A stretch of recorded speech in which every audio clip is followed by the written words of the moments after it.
Toda vez que chove, velhas perguntas voltam a serem feitas. A região metropolitana do Rio está preparada para enfrentar os temporais do verão? Os alagamentos históricos serão sanados? Se depender da ajuda do poder público, as respostas continuam sendo não. As obras do novo PAC, com verbas federais, foram anunciadas em agosto do ano passado e são o X da questão neste momento. Há projetos do governo do estado e de prefeituras. O governo do estado tem a responsabilidade de executar o projeto Iguaçu, que conta com 160 milhões de reais apenas para a primeira fase. Faz parte dele um sistema de comportas e bombas para segurar a enxurrada, que começou a ser planejada há quase 30 anos. E as obras iniciaram nos anos 2000, mas pararam. Investigações dos tribunais de contas mostraram irregularidades no uso dos recursos. As estruturas que ficaram prontas do chamado Sistema do Outeiro não tiveram manutenção adequada ao longo dos anos e muitas não funcionaram nos períodos mais críticos. Governador Tiago Pampolha, obrigada pela entrevista aqui à CNN Brasil. Eu gostaria de saber o nível de imprevisibilidade da força dessa chuva. O senhor, como gestor público, ainda sendo dessa área do meio ambiente, estava esperando esse nível de tantas chuvas e de inundações nessas regiões? E de quem é a culpa, né? Uma segunda pergunta. A culpa é da chuva ou a culpa é da falta de obras preventivas e estruturantes, como o senhor bem chamou, suficientes? Primeiro, um relato pessoal. Estava esperando que fosse assim, ainda mais o senhor nessa condição temporária de governador do Rio de Janeiro? E segundo, quem é o vilão da história? Muito boa pergunta. Nós estávamos esperando que seria uma chuva muito impactante. Claro que nós temos nossos radares meteorológicos, também fazemos um monitoramento do nível dos rios. Nós temos um alerta de cheias, então quando o rio chega em determinado nível, esse alerta apita no nosso sistema e nós já preparamos nossas equipes, então sabemos que todo verão é isso, não há imprevisibilidade. Quem fala isso é leviano ou está correndo, fugindo da responsabilidade. E aqui não existe hipótese de nós nos portarmos dessa maneira. Sim, a chuva foi muito impactante, acima do que nós esperávamos. Houve a ocorrência de 260 milímetros em 24 horas, o que é uma chuva realmente, que eu posso dizer, da maneira que foi concentrada na Baixada Fluminense, histórica. Agora, isso não pode ser salvo-conduto e nem desculpa para o que ocorreu. A obra mais importante que impacta hoje em todos os municípios da Baixada Fluminense é o Projeto Iguaçu, que nós cadastramos no PAC e solicitamos o apoio do governo federal, inclusive fruto da minha conversa ontem com o ministro Jader. É uma obra de 780 milhões de reais. Esse é o nosso orçamento último, que, uma vez que passe para o governo federal, pode ser atualizado.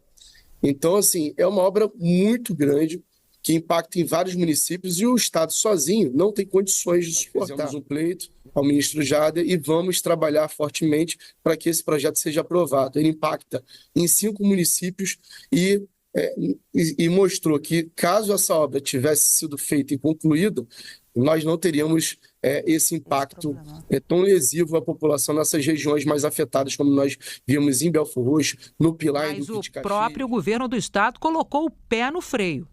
A Caixa Econômica Federal, gestora financeira do novo PAC, afirma que até agora segue aguardando o envio da documentação de engenharia, trabalho social e licenciamento ambiental por parte do Estado para análise, aprovação e posterior licitação, visando o início das obras.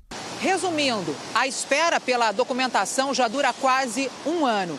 A Caixa Econômica Federal informou também que terá 90 dias para analisar todo o material que deverá ser entregue pelo governo do estado.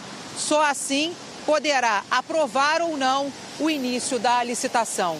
Resumindo mais uma vez, as obras do projeto Iguaçu não ficarão prontas para o próximo verão. Outra prefeitura envolvida no novo PAC é a de Belfor Roxo, que também pretende fazer obras de drenagem no valor de 208 milhões de reais. O município quer construir, por exemplo, piscinões para conter os alagamentos. Segundo a Caixa Econômica, o projeto está no estágio de elaboração e ainda será analisado. Respostas insuficientes? Como é que eu diria? Eu não gostei nada dessa história, mas, enfim, tem um anúncio aí para frente. Por que eu não gostei? Bota o telão aqui que eu vou explicar. Gente, esse é um projeto muito grande. Quando a gente começou esse projeto, que vem lá do passado, enfim, ele foi interrompido e agora estão retomando. Quando eles foram retomar essa história, olha só quantos rios você precisa dragar, precisa entrar nesses rios. É só dragar, gente? Não é só dragar. Eu mostrei aqui, olha, mostrei que tem casas ao lado, você precisa indenizar essas pessoas, levar essas pessoas para lugar seguro. Tudo isso faz parte desse projeto. O que a gente precisaria ter? Áreas para água inundar, ok? Então, preciso de água livre. Mas a vida mostrou que não ficou assim. Nós temos muitas casas, muitas construções. O que é que esse projeto vai fazer, gente? Esse projeto vai fazer o seguinte, ele vai dragar isso aqui. Então, vamos lá. Eu vou até mudar a cor aqui para a gente, olha, precisamos dragar isso que está assoreado. Então, eu abro a calha do rio e eu preciso retirar essas pessoas que estão aqui correndo risco. Essas pessoas precisam sair. Então, há necessidade de realocar essas pessoas. Por isso é que esses projetos vão ficando mais caros, enfim, está perto de 1 bilhão. É um projeto monstruoso. É um projeto muito grande e aí o governo não tem dinheiro. E que precisa ser feito? Você precisa retirar essas pessoas do risco e aí, Helder, vai acontecer o que aqui com essa água? Essa água fica livre para ela se espraiar por aqui sem atingir ninguém. E depois que o rio volta para o seu lugar, fica todo mundo bem, ninguém corre risco. É isso que esse projeto deveria ter feito lá no passado e até hoje nós não conseguimos. E agora? As estruturas que foram construídas justamente para evitar os alagamentos não funcionaram. Foi o que aconteceu aqui. As bombas do canal do Outeiro, em Belford Roxo, falharam. Na época, ficou claro que os equipamentos estavam sem manutenção. Esse foi um dos fatores que contribuíram para que a água do Rio Iguaçu se espalhasse pela Baixada. O sistema de comportas e bombas que deveria segurar a enxurrada faz parte do projeto Iguaçu, que começou a ser planejado no fim da década de 90. Era a promessa para resolver os alagamentos históricos na Baixada. As obras começaram nos anos 2000 com dinheiro do governo federal, mas ficaram pelo caminho. Tragédias que se repetem e, apesar de todas as promessas de autoridades, não se vê resultado para proteger os moradores dessas regiões. Para entender o que acontece na Baixada todo ano, nós convidamos o professor Paulo Canedo, da UFRJ, e o presidente do Instituto Estadual do Ambiente, Luiz Firmino Martins Pereira. Boa tarde para vocês, obrigada pela presença de vocês aqui no RJ. A gente viu que essa água está escoando muito lentamente ainda, a situação é complicada para muitos moradores. Que ações de emergência estão sendo feitas nesse momento para tentar normalizar o mais rapidamente possível essa situação? Bom, nós já temos na Baixada hoje um grande contingente de máquinas trabalhando no desassoreamento de todos os rios. Então, algumas máquinas foram deslocadas, nós colocamos à disposição dos prefeitos para ajudar no sistema de drenagem municipal, que às vezes não consegue alcançar a calha do rio principal. E aí a gente vê essas cenas em que a água está parada, acumulada e não consegue escoar. De qualquer maneira, a gente tem que lembrar que foram 100 milímetros de chuva em 9 horas e isso é um volume que com certeza traria transtorno em qualquer situação. Pois é, a chuva foi forte, foram 2 noites seguidas de chuva forte, mas a gente sabe que é um problema geográfico ali na região da Baixada Fluminense e tem esse nome não à toa, né, professor Paulo? Explica pra gente. É uma baixada, ou seja, está abaixo do nível da Bahia. Isso. A Baixada é cercada por montanhas íngremes que a água corre rápido e cai numa região que é muito plana, portanto tem dificuldade de escoar e ainda tem lugares onde o nível do solo é abaixo do nível do mar. Porque essa situação geográfica agravada por uma questão também de falha do poder público em proibir algumas construções. Quer dizer, você tem uma região com muita ocupação irregular ali. Para que você tenha uma ideia, nós estamos removendo 3.000 famílias atualmente. Né? Esse ano já fizemos uma série, até o final do ano, mais 700 famílias serão removidas. São famílias que estão praticamente dentro da calha dos rios. Então, a gente tem que, inclusive, retirar para poder fazer o desassoreamento do rio e depois essas áreas estão sendo revegetadas e colocados equipamentos urbanos para que elas não voltem a ser ocupadas. As prefeituras não fazem esse trabalho hoje de proteção, de evitar que pessoas morram atingidas por enchentes e desmoronamentos.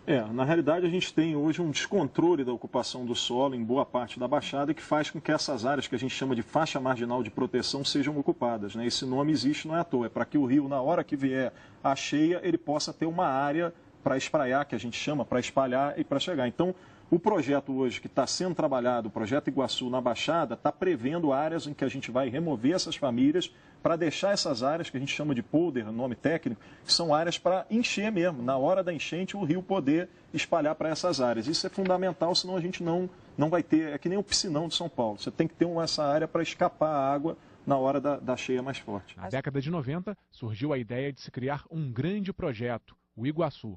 O plano chegou a sair do papel, mas logo depois foi engavetado. Só em 2009, as obras começaram para valer, com recursos federais do PAC, o Programa de Aceleração do Crescimento. Uma das estratégias é a construção de piscinões para reter a água da chuva, baseados na experiência holandesa com terrenos baixos. Para que esses bolsões possam receber a água da chuva sem colocar a população em risco, é preciso que aqui não haja a ocupação de casas. Por isso, o projeto prevê que todo esse terreno seja transformado numa grande área pública de lazer. O nosso maior projeto na Secretaria do Ambiente, que é o projeto Iguaçu, que vocês estiveram ontem conversando sobre ele aqui, que abrange 6 municípios da Baixada, mais o bairro de Bangu.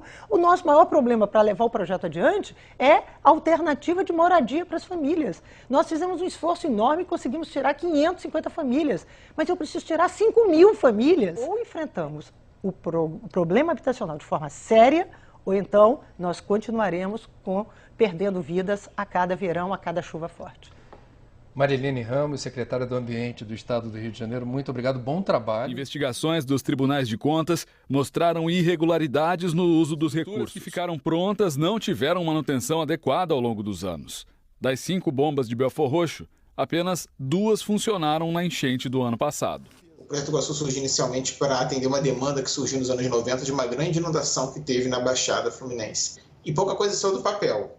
Em 2007, 2008, o governo estadual retomou o projeto Iguaçu. O governo do estado contratou, na época, a universidade. A universidade estudou a bacia do Iguaçu-Sarapuí como um todo, incluindo a bacia do Rio Botas, analisou quais as intervenções estruturais e não estruturais que precisavam ser feitas e fez um planejamento de como que isso deveria ser feito. Parte dessas intervenções estruturais, que são as intervenções de obras, foram feitas dentro do PAC, na época. Então, começou a ser feito lá em Duque de Caxias, foi subindo as obras e chegou mais ou menos até Belfor Roxo, por ali assim. Não chegou a Nova Iguaçu. Então, o Rio Botas não teve intervenções já nessa região de Nova Iguaçu. Não foi feita a dragagem do rio, nem as redes de drenagem que levam a água da planície para dentro do rio. Nada disso foi feito. É preciso planejar o solo urbano de maneira que integrada com a manutenção do sistema para que tudo funcione bem. Os principais rios precisam ter manutenção, as grandes obras de polders precisam ter a devida manutenção, as comportas, quando tem bomba, precisam funcionar devidamente, e depois as várias obras de microdrenagem que vão coletar a água das ruas, levar até os canais ou reservatórios e depois vai seguir para o caminho dela até a baía.